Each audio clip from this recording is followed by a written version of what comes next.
नमस्कार दोस्तों, सभी छात्राओं के लिए बहुत ही बड़ी खुशखबरी। अजीम प्रेमजी स्कॉलरशिप के 2026 के जो नए आवेदन हैं, वो शुरू होने वाले हैं। तो आपको मैं आज की इस वीडियो में बताऊँगा कि जो नए आवेदन हैं, वो कब से शुरू होंगे, उसके साथ-साथ में पात्रता क्या रहेगी और जो 30,000 रुपए की स्कॉलरशिप दी जाती है, वो स्कॉलरशिप आपको कैसे मिलेगी। ये पूरी जानकारी आपको एक ही वीडियो में देखने को मिल जाएगी और आपको अजीम प्रेमजी स्कॉलरशिप में जब आवेदन करेंगे, तो जो डॉक्यूमेंट्स होते हैं, अपलोड करने की जो प्रक्रिया होती है, डॉक्यूमेंट कैसे होने चाहिए, इस सारी जानकारी आपको इस वीडियो में देखने को मिलेगा। क्योंकि होता क्या है, जो छात्राएँ होती हैं, वो कैसे भी डॉक्यूमेंट अपलोड कर देती हैं और बाद में जब उनकी स्कॉलरशिप नहीं आती, तो कमेंट बॉक्स में लिखते हैं कि मेरी स्कॉलरशिप अभी तक क्यों नहीं आई है। तो आपसे ये गलती ना हो, इसीलिए आपको मैं इस वीडियो में पूरा बताऊँगा कि जो स्कॉलरशिप के लिए आवेदन की प्रक्रिया होगी, वो कैसे रहेगी। तो इसीलिए मैं आपको आज की इस वीडियो में बताऊँगा, जो डॉक्यूमेंट अपलोड करना है, वो अपलोड कैसे करेंगे, उसकी जो नियम और शर्तें हैं, टर्म्स एंड कंडीशन है, वो क्या होने वाली है। तो ये पूरी जानकारी आपको एक ही वीडियो में देखने को मिल जाएगी, ताकि आप पहले से तैयार रह सकें और अपने डॉक्यूमेंट तैयार कर सकें और जैसे ही आवेदन स्टार्ट हो जाएँगे, तो आप आवेदन कर सकें।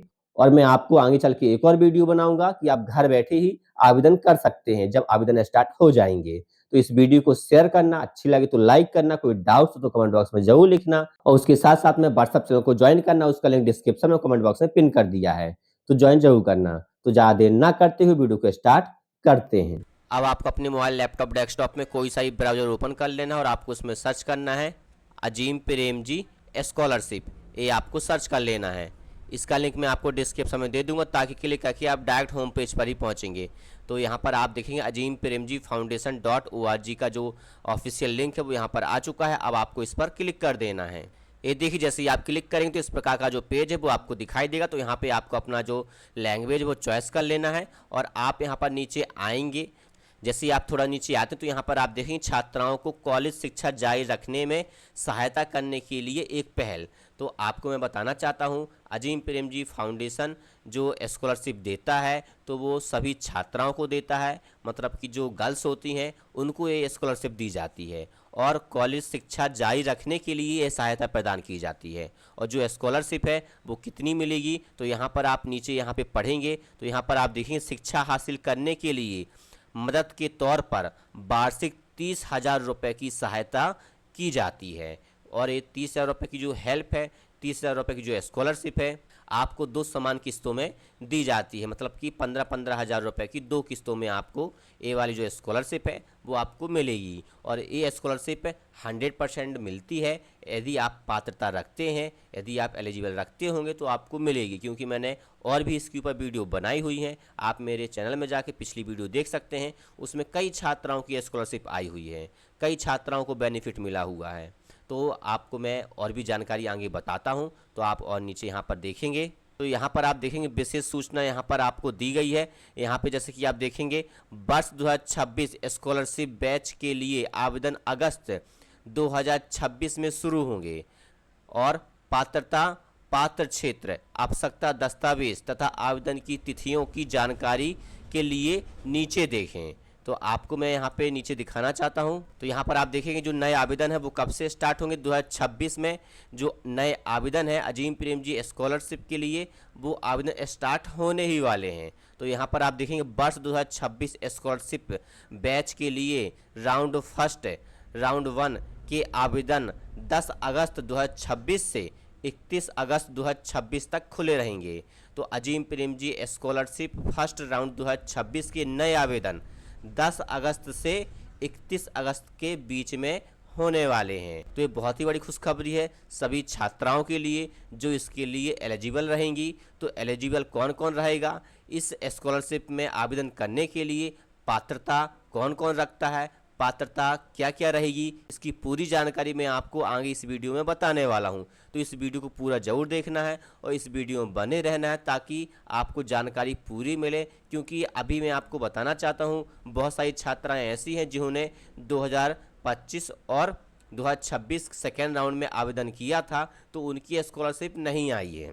तो ऐसा आपके साथ में ना हो, तो आपको पूरी जानकारी जरूर देखना है और पूरा जो पात्रता है वो आपको अच्छे से जान लेना है।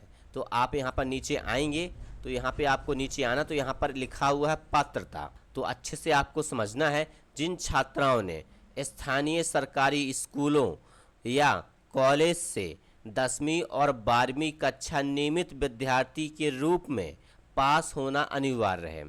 आपने सरकारी स्कूल से 10वीं और 12वीं नियमित रूप से मतलब रेगुलर रूप से पास की हो। और यहाँ पर देखेंगे यह स्कूल नीचे बताए गए राज्य या केंद्र शासित प्रदेश में होने चाहिए। और कौन कौन से राज्य या केंद्र शासित प्रदेश है वो आपको मैं नीचे आगे बताऊंगा। तो आप यहाँ पे देखेंगे ये आपके पास में यदि पात्रता है सरकारी स्कूल से आपने 10वीं और 12वीं रेगुलर बेस से पास किया है तो आप इसके लिए पात्रता हैं। और उसके साथ साथ में जो राज्य अभी नीचे दिए गए हैं और केंद्र शासित प्रदेश नीचे दिए गए हैं उस राज्य और केंद्र शासित प्रदेश से आप बिलोंग करते हैं तो आप इस स्कॉलरशिप के लिए आवेदन कर सकते हैं। और यहाँ पर नीचे देखेंगे और क्या पात्रता होने वाली है। आवेदक के समय भारत में कहीं भी सरकारी संस्था या विश्वसनीय प्रमाणिक निजी कॉलेज या विश्वविद्यालय के मान्यता प्राप्त स्नातक उपाधि या डिप्लोमा जो 2 वर्ष से लेकर 5 वर्ष की समय अवधि वाले के प्रथम वर्ष 25-26 के अकादमिक सत्र में नियमित छात्रा के रूप में प्रवेश प्राप्त किया होना चाहिए। तो यहाँ पर अभी कुछ अपडेट होगा। यहाँ पे अपडेट क्या होगा, यहाँ पे जो 25-26 लिखा हुआ है इसकी जगह पे 26 और 27 होगा। तो यदि आप नए आवेदन जब स्टार्ट हो जाएंगे तो यहाँ पे 26 और 27 लिखकर आ जाएगा। बस आपको देखना क्या है कि आप जिस विश्वविद्यालय या कॉलेज में पढ़ाई कर रहे हैं वो मान्यता प्राप्त होना चाहिए और उसके साथ साथ में विश्वसनीय होना चाहिए। ऐसा नहीं कि छोटा मोटा कोई कॉलेज हो और मान्यता प्राप्त ना हो, है ना, और विश्वसनीय ना हो, तो ऐसा नहीं होना चाहिए। मान्यता प्राप्त आपका जो कॉलेज है वो होना चाहिए और उसके साथ साथ में जो आप स्नातक या डिप्लोमा कर रहे हैं 2 वर्ष से 5 वर्ष की समय अवधि वाले होने चाहिए। तो ये आपको याद रखना है। और उसमें आप प्रथम वर्ष में एडमिशन लिया हो, प्रथम वर्ष में आप पढ़ाई कर रहे हो, फर्स्ट ईयर आपका होना चाहिए, ये आपको ध्यान रखना है।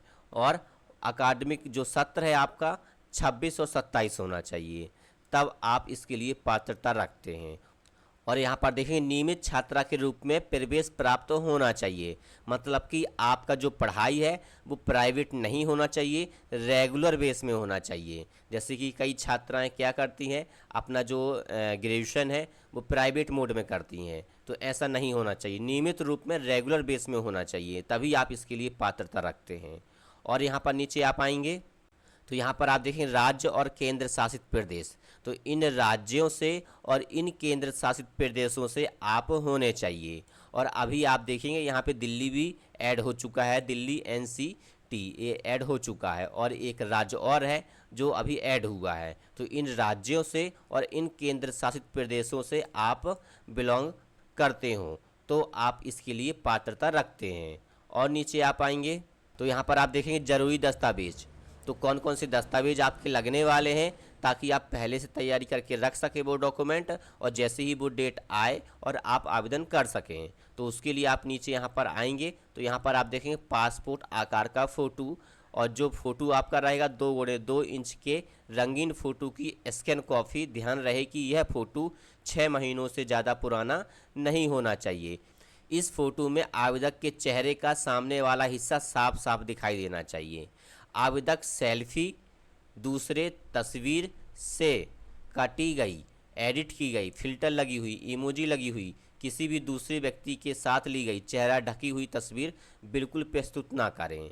तो आपको इन बातों को ध्यान रखना है। और यहाँ पे दूसरा डॉक्यूमेंट जो है आपका आधार कार्ड लगने वाला है, और आधार कार्ड आप देखेंगे यहाँ पे आपके आधार कार्ड के सामने वाले हिस्से की रंगीन स्कैन कॉपी अपलोड करनी होगी। इसमें स्पष्ट रूप से आपका नाम, आपकी फ़ोटो, जेंडर दिखाई देना चाहिए।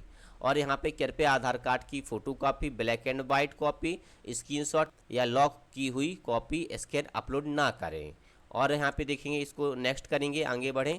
बैंक खाते की जानकारी आपके लगने वाली है। तो यहाँ पर आप देखें आवेदक को अपने बैंक खाते के पासबुक पहले पन्ने की स्कैन कॉपी अपलोड करनी होगी। इस स्कैन में खाता धारक का नाम, खाता धारक का संख्या, IFSC कोड और बैंक शाखा की सारी जानकारी स्पष्ट दिखाई देनी चाहिए।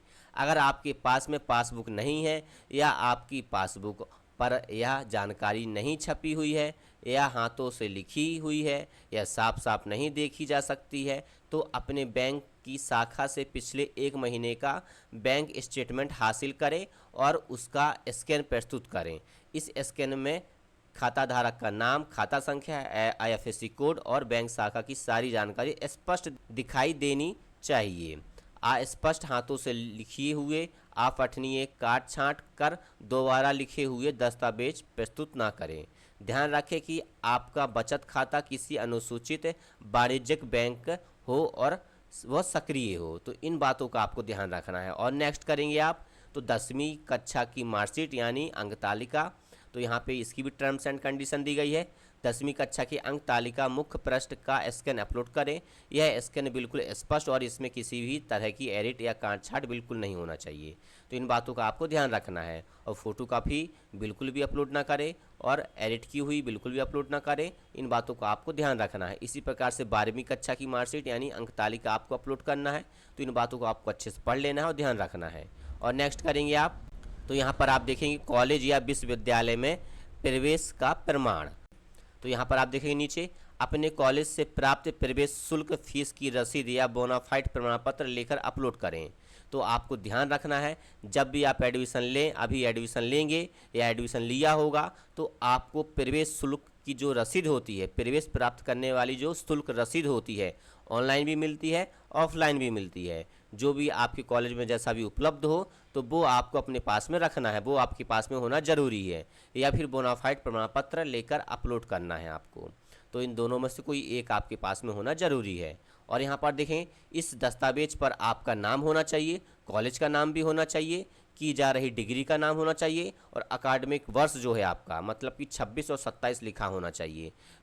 कोर्स के शुरू होने की तारीख, दस्तावेज के जारी होने तारीख, जारी करने वाले प्राधिकारी की सील बिल्कुल स्पष्ट दिखाई देना चाहिए। किसी भी तरह की काट छाट या एडिट की गई दस्तावेज की स्कैन कॉपी अपलोड ना करें, ये ध्यान रखना है। पासपोर्ट लगाई हुआ फाइल, अस्पष्ट फाइल, फोटोकॉपी, प्रिंट ली हुई, काट छाट की हुई, एडिट की हुई, इमोजी लगी हुई, कुछ भी लिखी हुई स्कैन कॉपी बिल्कुल भी अपलोड ना करें। यह स्कैन हर तरह से स्पष्ट होना चाहिए, अनिवार्य जानकारी साफ साफ पढ़ें योग्य होनी चाहिए, तो इन बातों का आपको ध्यान रखना है। तो इतने ही डॉक्यूमेंट अपलोड होंगे, इतने ही डॉक्यूमेंट आपके लगने वाले हैं।